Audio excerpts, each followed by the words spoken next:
अध्याय 9 देख रहे हैं, the making of regional cultures. Regional क्षेत्रीय कल्चर यानी संस्कृतियां, किस तरीके से इनका निर्माण हुआ उसके बारे में आज चर्चा करेंगे। पहले आपको यह जानना होगा कि हम 8वीं से लेकर 18वीं शताब्दी के बीच में बात कर रहे हैं, और जब भी हम इसके बीच में बात करते हैं तो कुछ इसमें एक समय ऐसा होता है जो हमें याद रखना है हमेशा, क्योंकि मैं जब भी किसी शताब्दी की बात करूंगा आपको बिल्कुल इस पे आ जाना है कि हम किस रेन की बात कर रहे हैं, किस शासनकाल की बात कर रहे हैं। तो 1200 तक तो चलता रहा, प्री मिडिवल एरा है, मध्ययुगीन का जो पूर्व काल है। फिर 1200 से 1526-27 तक ये दिल्ली सुल्तान का समय है, और 1526 से 1707 करीब ये मुगल एम्पायर है। ये बहुत बड़े लैंडमार्क है, तो इनको आपको याद रखना है। अब आप मुझे एक सवाल का जवाब दीजिए कि अगर कोई साहब आपके सामने आते हैं और बोलते हैं ओ पाजी की हाल है तो अड्डा, तो आप क्या सोचेंगे? आप सोचेंगे, अपने दिमाग में खाका बनाएंगे कि ये पंजाबी है, हो सकता है ये पंजाब से बिलोंग करता हो सकता है कि या फिर इसकी जो वेशभूषा है, खाना, क्लॉथ, जो ये गाना गाता होगा या किसी प्रोग्राम में डांस करता होगा, ये कोई म्यूजिक बजाता होगा, पेंटिंग करता होगा, ये सब आप किसी एक जगह से रिलेट करके देखते हैं। यानी आप इस इलाके को अपने दिमाग में बिठा लेते हैं, पंजाब इलाके को।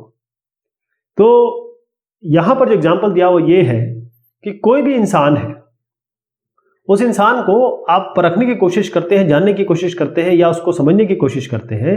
अगर ये तमिल बोलता है तो आप बोलेंगे ये तमिलनाडु से है। अगर ये ओडिशी बोलता है, उड़िया भाषा बोलता है, तो आप बोलेंगे ये कहीं उड़ीसा से है।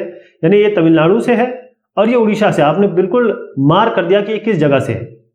उसके बाद इस रीजन की कुछ ना कुछ खासियत है जो आप जानते होंगे या आप समझते होंगे। जैसे इनका खाना क्या है, फूड क्या है, इनके कपड़े कैसे होंगे, सर पे पगड़ी लगाते होंगे अगर सरदार जी होंगे, यहां पर हो सकता है लुंगी पहने, वैसे आज फैशन नहीं है आजकल। और पोएट्री, इनकी कथा क्या होगी, गाना क्या होगा, डांस क्या करते होंगे। जो पंजाबी है वो भांगड़ा करते होंगे, ऐसा लगता है आपको। गाना क्या गाते होंगे, पंजाबी जो है वो सारे पंजाबी गाने सुनते होंगे, मीका सिंह हो गए, हनी सिंह हो गए। अब पेंटिंग क्या करते होंगे, इनकी भी एक अलग विधा है, सबकी अलग अलग विधाएं हैं। तो ये तरीका है हमारा पहचानने का। लेकिन सबसे बड़ा सवाल आता है कि आपने अपनी जिंदगी जितनी भी जी है, किसी के ओ पाजी की हाल है तो अड्डा, ये सुनते ही आप अगर उससे पंजाब ले गए, इसका मतलब ये है कि ये जो कल्चर है ये डेवलप हुआ है, ये संस्कृति है उसकी। और ये संस्कृति जो है ये एक दिन में डेवलप नहीं हुई है, इसको सालों साल, ईयर्स इट हैज टेकन, सालों साल लग गए, तब आज आप इस पोजीशन पे हैं कि बता पाए कि ये तमिलनाडु का है, ये उड़ीसा का है और ये पंजाब का है। और ये एक ट्रेडिशन नहीं है, ये ट्रेडिशन मिक्स हुए हैं। अगर मैं पंजाबी को और जोड़ दूं तो इन सब के ट्रेडिशन मिक्स होके जो आज कल्चर निकल के आया है, वो वहां के लोकल ट्रेडिशंस, उनकी जो क्षेत्रीय संस्कृतियां हैं जो भी डेवलप हुई, उन सबका मिक्सचर है ये। जैसे कुछ ऐसे ट्रेडिशन हो सकते हैं, कुछ ऐसी संस्कृतियां हो सकती हैं, वो केवल किसी रीजन में होंगी, यहां होंगी, आपको यहां नहीं दिखाई देगी। जो चीज यहां हो रही है हो सकता है तमिलनाडु में ना दिखाई दे, लेकिन अगर तमिलनाडु का डोसा फेमस है, यहां की इडली फेमस है, तो वो आपको पंजाब में जरूर मिल जाएगा, इसकी गारंटी मैं देता हूं आपको। ठीक, तो यहां का कल्चर हो सकता है भिन्न हो, और यहां का कल्चर यहां चला गया हो, यहां का कल्चर यहां चला गया होगा, ये भी हो सकता है। और यहां का कल्चर यहां जाने के बाद उसने नया आयाम ले लिया हो, नया रूप ले लिया हो, इसकी भी पूरी पॉसिबिलिटी है। ठीक, यही यहां पर दिया हुआ है कि कई ऐसी चीजें जो है जो दोनों रीजन में अलग अलग है, कुछ स्पेसिफिक है जो उसी क्षेत्र को बिलोंग करती है, कुछ जो है वो यहां पर भी है वहां पर भी है, दोनों का अलग रूप है, कुछ यहां से वहां गई, उसने बिल्कुल डिफरेंट रूप ले लिया। इसकी चर्चा आप बहुत हद तक हम करने वाले हैं। तो शुरुआत करते हैं चेर। चेरा क्या है? ये एक डायनेस्टी थी, एक वंश था, और चेर वंश जो है वो साथ में इसके जो जिसे कहेंगे कि समकालीन चेरा था, चोला था और पांड्या था। तो अगर मैं चेर, चोल, पांड्या को थोड़ा सा रिवाइज करने की कोशिश करूं तो ये हो गया आपका चेर, ये हो गया चोल और ये हो गया पांड्या। आपको याद होगा कि पांड्या की जो सेंटर पॉइंट था वो मदुरई था, है ना। तो ये जो इलाका मैं बता रहा हूं ये चेरों का था। और यहां पर आप देख रहे हैं आज का केरला है, आज का केरला स्टेट बहुत पॉपुलर स्टेट है। हिंदुस्तान का सबसे बेस्ट स्टेट यही है केरला, हर मामले में अग्रणी है ये। तो केरला, अब केरल की जहां बात आती है आपको जरूर मम्मूटी की याद आती होगी, है ना। मलयालम की याद आती होगी। तो ये मलयालम यहां पर बोली जाती थी या बोली गई होगी। तो किस तरीके से एक डायनेस्टी या एक चीज जो डेवलप होती है, संस्कृति, वो कैसे आगे बढ़ती है, उसकी हम चर्चा करने की कोशिश करेंगे। अब ये जो चेरा डायनेस्टी मैं कह रहा हूं यहां पर एक और जगह दिखा दूं, ये आपके दिमाग में बैठ जानी चाहिए। मैं केरल का इलाका ही दिखा रहा हूं। यहां पर है महोदयपुरम, ये याद रहेगा, महोदयपुरम। तो आप देखिए कि जो चेरा किंगडम है, किसका? महोदयपुरम का, एमपीएम कर रहा हूं। महोदयपुरम का जो चेरा ये है डायनेस्टी है, ये हुई थी 9th सेंचुरी में, मतलब 800 से 900 के बीच में ये हुई थी। जो आज का प्रेजेंट डे, आज का जो केरल है, और ये पेनिनसुला कहते हैं। देखिए पेनिनसुला मतलब ये होता है कि अगर इस तरीके से जमीन का पार्ट हो, यहां पानी यहां पानी यहां पानी, तो इसको हम पेनिनसुला कहते हैं या प्रायद्वीप कहते हैं। तो आप ये कहेंगे कि पेनिनसुला के, इन्होंने कहा है कि साउथ वेस्टर्न, यहां पर क्लियर दिया है साउथ वेस्टर्न पार्ट। तो क्या हुआ? साउथ ये हुआ, वेस्ट ये हुआ। तो इस पार्ट के बारे में बात हो रही है जो कि केरला ही है, जो तो केरला की बात हो रही है। तो यहां पर मलयालम बोली जाती थी। मलयालम बोलते हैं, मलयालम शब्द का एक इंपॉर्टेंट आपको बताता हूं। मलयालम को अगर यहां से भी पढ़ेंगे ना आप तो सेम ही आएगा। इसको पैलिंड्रोम कहते हैं, आगे आगे पीछे बराबर। जैसे जापान होता है, जापान होता नहीं होता, नहीं, मलयालम होता है, ठीक।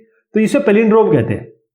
अब यहां पर मलयालम बोली जाती थी, लेकिन यह हुआ कि इस मलयालम की भाषा को जब आगे बढ़ाया गया तो ये जो रूलर्स थे, चेरा किंग या चेरा जो रूलर्स थे, उन्होंने क्या किया कि जो मलयालम है इस भाषा को, और इसके, देखिए कई भाषाएं ऐसे हैं, कई भाषाएं ऐसी हैं, लैंग्वेज ऐसी हैं जो स्पोकन है, बोली जाती है, उनकी कुछ लिपि नहीं है या उनकी कोई स्क्रिप्ट नहीं है। ध्यान रहेगा, कई लैंग्वेज केवल बोली जा सकती है, उनको लिखा नहीं जा सकता। केवल कई लैंग्वेज बोली जा सकती है, उनको लिखा नहीं जा सकता। लेकिन कई लैंग्वेज ऐसी है जिनको स्पोकन भी बोला भी जा सकता है और जिनका स्क्रिप्ट भी है, जिनको लिखा भी जा सकता है। मलयालम ऐसी भाषा थी जो बोली भी जाती थी और जिसको लिखा भी जाता था। तो चेरा रूलर्स ने क्या किया, अपने निर्देश, अपने ऑर्डर्स और बाकी सारी चीजें, उन्होंने इंस्क्रिप्शन करना शुरू किया। इसके अभिलेख हमें मिले हैं।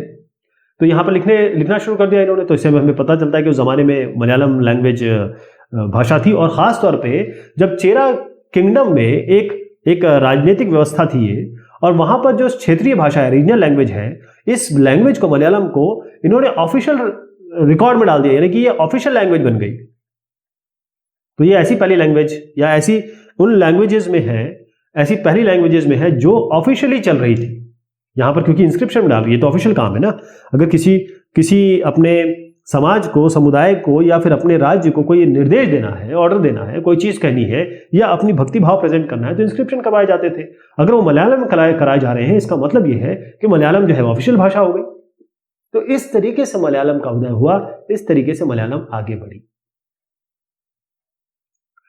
आप यहां पर देख रहे हैं कि ये केरल का एक इंस्क्रिप्शन है, एक अभिलेख है जो मलयालम में लिखा हुआ है। लेकिन ये मलयालम और आज के मलयालम में काफी अंतर है, ध्यान रहेगा, काफी अंतर है। अब जो चेरास थे, उन्होंने क्या किया, इन्होंने जो भी संस्कृत या सांस्कृतिक ट्रेडिशंस थे, कल्चर थे, उनको भी आत्मसात किया, उनको भी लिया। हमें कैसे पता चलता है? ये जो टेम्पल थिएटर थे, मतलब ऐसा टेम्पल जहां पर एक थिएटर हो, एक जगह हो जहां रंगमंच होता हो, नाच गाना होता हो, उस जगह पर अगर जो स्टोरीज दिखाई जाती थी, जो लोग स्टोरीज दिखाते थे, जो लोग कोई अभिनय करते थे, नाटक करते थे, डांस करते थे, वो कहां से ली गई थी? वो संस्कृत एपिक से ली गई थी, यानी संस्कृत के महाकाव्यों से ही ली गई थी। तो इसका मतलब कि जब संस्कृत महाकाव्यों से, और टेम्पल तो सबसे इंपॉर्टेंट होते थे, चोला, चेरा, पांड्या कहीं भी ले लीजिए आप, मंदिर से ऊपर तो कोई चीज नहीं थी। मंदिर ही सबसे मेन की पॉइंट था, चाहे सामाजिक, राजनीतिक या आर्थिक तौर पे। तो वहां पर अगर आप देखें कि कोई चीज प्रेजेंट हो रही है, इसका मतलब उसके बहुत महत्व होगा। तो ये संस्कृत महाकाव्यों का मंचन हो रहा था, अभिनय हो रहा था, परफॉर्मेंस हो रहा था, वो सारी चीजें जो है चेरा काल में हुई। और इससे हमें पता चलता है कि चेरा जो पूरा साम्राज्य है उसमें संस्कृत से बहुत सारी चीजें ग्रहण की। क्लियर? अब अगर मैं 14वीं शताब्दी में आपको ले जाऊं, 14th सेंचुरी में ले जाऊं, तो यहां पर एक ग्रामर, व्याकरण और पोएटिक्स, मतलब कुछ शास्त्र समझ लीजिए, काव्य शास्त्र समझ लीजिए, उस तरीके की एक चीज लिखी गई, एक किताब लिखी गई, एक पुस्तक लिखी गई जिसका नाम है, इसको याद रखना आपको, लीला। दो तरीके से याद करिए, लीला और तिलकम, बहुत फेमस है ये, लीला तिलकम। ओके, अब इसको लिखा गया था, ये जो लिखा गया, इसको लिखा गया था मणि प्रवालम में। मणि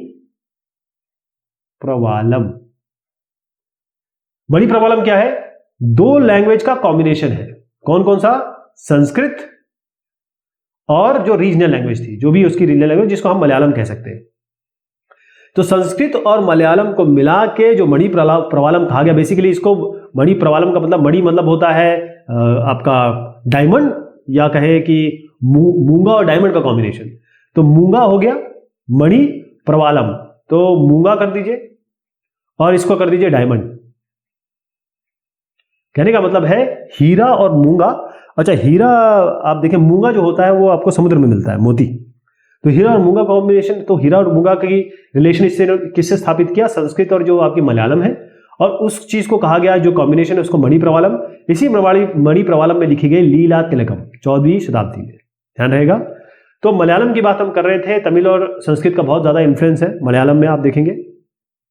और इसमें जो मणि प्रवालम में, या कहीं उस लिपि में या उस व्यवस्था में लिखा गया लीला तिलकम, जो बहुत बड़ा काम है। क्लियर है? ओके, तो हमने देखा चेरा और मलयालम का कैसे कॉम्बिनेशन है, कैसे भाषा बढ़ती है। अब हम देखेंगे rulers and religious tradition, the Jagannath cult. Puri Jagannath Orissa का एक, बल्कि मैं कहूं ये एक धाम है, यहां पर लोग तीर्थ यात्रा करने जाते हैं। ये उड़ीसा में है। इस जगह को देख लीजिए, फिर आपको ध्यान रहेगा मैं किस जगह की बात कर रहा हूं। ये है उड़ीसा, ये है भुवनेश्वर। भुवनेश्वर से थोड़ा आगे जाएंगे तो यहां पर पड़ेगा पुरी। इसको पुरी नहीं बोला जाता है, उसको बोला जाता है जगन्नाथपुरी। क्या बोला जाता है? जगन्नाथपुरी, ध्यान रहेगा। ओके, इसकी हम बात क्यों कर रहे हैं? क्योंकि हमने देखा कि उस जमाने में, जिस जमाने की हम बात कर रहे हैं, वहां पर टेम्पल टाउन हुआ करते थे। मतलब ऐसे नगर जहां पर एक मंदिर है, टेम्पल है, और उसी के आसपास सारी व्यवस्था है। राजा भी यही है, रंक भी यही है, लोग भी यही है, सारी व्यवस्थाएं यही हो रही है, पूरा राजकाज यहीं से चलाया जा रहा है। तो इसके लिए अगर हम जगन्नाथ के बारे में बात करें, जगन्नाथ जो मैं जगन्नाथपुरी बोल रहा हूं, ये जगन्नाथ जो थे, जगन्नाथ नाम क्या पहले बता देता हूं। जगन्नाथ का मतलब होता है, जग मतलब होता है पूरा विश्व, लॉर्ड, विश्व के लॉर्ड, जगन्नाथ, नाथ मतलब स्वामी, पूरे विश्व के स्वामी, मतलब नाथ मतलब स्वामी मतलब लॉर्ड, और जग मतलब वर्ल्ड। तो पूरे विश्व के जो स्वामी हो गए उनको जगन्नाथ कहा जाता था, और इनको माना गया विष्णु का इनकारनेशन, विष्णु भगवान का इनकारनेशन का मतलब क्या हुआ कि भाई विष्णु भगवान उस जमाने में क्या था? विष्णु और शिव भगवान और दुर्गा माता, इन्हीं को पूजा जाता था मेनली। और जितने भी रीजनल भगवान थे, अल्टीमेटली जैसे ये जो जगन्नाथ भगवान मैं बता रहा हूं, वो लोकल डाइटी थे, वो वहां के लोकल। देखिए इसमें क्लियर लिखा है कि जो डाइटी है, मतलब जो भगवान है, गॉड है, वो लोकल गॉड थे, यानी कि इस इलाके के ही थे। जो पूरी इलाका है ये इसी के भगवान थे। लेकिन बाद में इनको मान लिया गया कि भाई किसी न किसी इनका इनकारनेशन है, तो विष्णु भगवान का इनकारनेशन या फिर उनका प्रतिरूप मान लिया गया इनको। जैसे राम भगवान को माना जाता है, जैसे कृष्ण भगवान को माना जाता है। ओके, अब यहां पर जो लोकल ट्राइबल थे, ये जो जगन्नाथ की व्यवस्था कहां से शुरू हुई, जगन्नाथ की बात कहां से शुरू हो गई? जो यहाँ के जनजातीय लोग थे, इसको मैं कहूंगा लोकल ट्राइबल लोग। जो लोकल ट्राइबल लोग थे वो लकड़ी की, ध्यान रखिए, वुड, ये इंपॉर्टेंट है। आपने जहां भी देखा है भगवान को या मूर्ति देखिए, पत्थर की देखिए, you have always seen in stone, लेकिन यहां पर पत्थर की काष्ठ की मूर्ति बनाया करते थे। कौन लोग? ट्राइबल लोग। तो यहां से जगन्नाथ की बात शुरू हुई। ये लोकल भगवान थे, ट्राइबल लोग बनाते थे, इनका मतलब होता था पूरे जग के नाथ। बाद में इनको आइडेंटिफाई कर लिया गया कि भैया विष्णु के इनकारनेशन है। अब आपको मैं जगन्नाथपुरी बता रहा हूं, वो ये मंदिर है। और किसने बनाया? इसको बनाया अनंत वर्मन साहब ने। ये अनंत वर्मन साहब ने। तो मैं आपको बताता हूं, 12वीं शताब्दी की बात मैं कर रहा हूं। यहां पर एक हुई गंग डायनेस्टी। गंग डायनेस्टी और गंग राजवंश जो हुआ, इसके बहुत ही पॉपुलर, बहुत ही स्ट्रॉन्ग एक रूलर थे जिनका नाम है राजा, इसको याद रखना आपको, अनंत वर्मन। क्या नाम है? राजा अनंत वर्मन। इन्होंने क्या किया? इन्होंने कहा कि ठीक है, अब ये जगन्नाथ, क्योंकि भगवान तो बड़े फेमस थे वहां पे, इनके लिए मैं बनाऊंगा एक मंदिर। और उन्होंने भव्य मंदिर बना दिया, ऐसा मंदिर बना दिया जिसकी आज भी कोई कंपैरिजन नहीं है, कोई इसका सानी नहीं है। तो किन्होंने बनाया? अनंत वर्मन ने। यहां पर आप डेट भी देख रहे हैं। उसके बाद क्या हुआ? 1230 के बारे में बात बताता हूं आपको। 1230 के बारे में बता रहा हूं। यहां पर हमारे पास अनंग भीम तीन, ये साहब जो दिख रहे हैं ना, यही अनंग भीम तीन है। आप यहां पर देखिएगा, नाम याद रखिएगा, अनंग भीम देव तीन। ये 13वीं शताब्दी की बात मैं कर रहा हूं, क्योंकि 1230 13वीं शताब्दी की बात हो रही है। इन्होंने क्या किया? इन्होंने अपना जो किंगडम है, पूरा का पूरा राज, क्योंकि इसके बाद जब ये आए तो इन्होंने पूरा का पूरा राज जो है वो भगवान जगन्नाथ को दे दिया, पूरा किंगडम, कि कहा कि मैं इनको भगवान जगन्नाथ को अर्पित करता हूं। और फिर उन्होंने एक और काम किया। इन्होंने कहा कि भगवान जगन्नाथ ने ही मुझे अपना डिप्यूटी नियुक्त किया है। जैसे एक सीएम होता है, एक डिप्यूटी सीएम होता है ना, मतलब जब सीएम ना रहे या ये बीमार हो जाए या फिर खत्म हो जाए तो डिप्यूटी सीएम काम करेगा सारा, इनके अनुपस्थिति में डिप्यूटी सीएम काम करेंगे। इस तरीके से उन्होंने कहा कि भाई भगवान जगन्नाथ का मैं डिप्यूटी हूं। तो एक तरीके से आप समझ रहे हैं कि उन्होंने अपने आप को भगवान की तरह प्रेजेंट किया। अब हुआ ये कि ये टेंपल इतना फेमस हो गया, इतना ज्यादा, क्योंकि उस जगह में तो केवल ये टेंपल शहर था और इस जगह में इसका बड़ा नाम हो गया इस टेंपल का। तो अब जब टेंपल बहुत फेमस हो जाता है तो लोग जाते हैं। आप देखिए, अगर आप छोटी सी मजार बना दें कहीं भी या पत्थर रख दें तो लोग पूजा करने आ जाते हैं। लोग पूजा करते हैं, मजार में लोग अपना चढ़ावा चढ़ाने लगते हैं। आपने देखा होगा, अगर आप एक पत्थर भी रख दें, कोई भी ऐसे रख दे, तो लोगों की श्रद्धा इतनी ज्यादा होती है, इमोशंस इतने ज्यादा जुड़े होते हैं, लोग आ जाते हैं उसमें। तो यहां पर इतनी बड़ी चीज बन गई थी तो लोगों ने यहां आना शुरू किया। तो बेसिकली ये पिलग्रिमेज हो गया, मतलब तीर्थाटन की जगह हो गई। तीर्थ के लिए लोग यहां पर आने लगे, खासतौर पे जो रिलीजियस लोग थे, धार्मिक तौर पे जो बड़े सशक्त लोग थे या फिर कहें कि बहुत ज्यादा उद्वेलित लोग थे, वो यहां पर आने लगे। अब यहां पर जैसे आए तो अब आएंगे तो लोग पैसा भी देंगे, यहाँ की अर्थव्यवस्था भी चमकेगी। तो इससे क्या होगा कि जो सोशल मैटर है, यानी कि सामाजिक मैटर हो गया, पॉलिटिकल मैटर यानी कि जो राजनीतिक मैटर हो गया, जितने भी मैटर्स हैं उसमें इस मंदिर की सत्ता, पावर बढ़ गए। मंदिर इसलिए बहुत स्ट्रांग हो गया।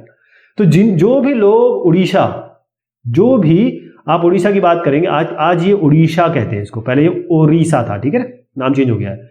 तो जो उड़ीसा है, जिन भी लोगों ने इस पे कब्जा किया या फिर कहे जिन्होंने भी इन पे राज किया, चाहे मुगल्स की बात कर ले, चाहे मराठास की बात कर रहे, चाहे अंग्रेजों की ईस्ट इंडिया कंपनी की बात कर रहे, सबने कोशिश की कि इस टेंपल पे वो कंट्रोल करें, इस टेंपल पे, इस जगन्नाथपुरी के मंदिर पे एक नियंत्रण हो इनका, ताकि जो लोकल लोग हैं, क्योंकि लोकल लोग उन्हीं को मानते थे या उन्हीं को मान लेंगे जिनका इस मंदिर पर नियंत्रण होगा पूरी तरीके से।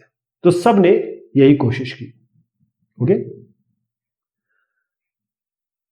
अब हम बात करेंगे राजपूत और हीरोइज्म की। राजपूत के नाम से क्या आता है? पावर, वेलर, है ना। लेकिन इसको हम देखते हैं अगली बार, ठीक। तो ये अगली बार लेंगे। तब तक के लिए शुक्रिया, मेहरबानी आप सभी की।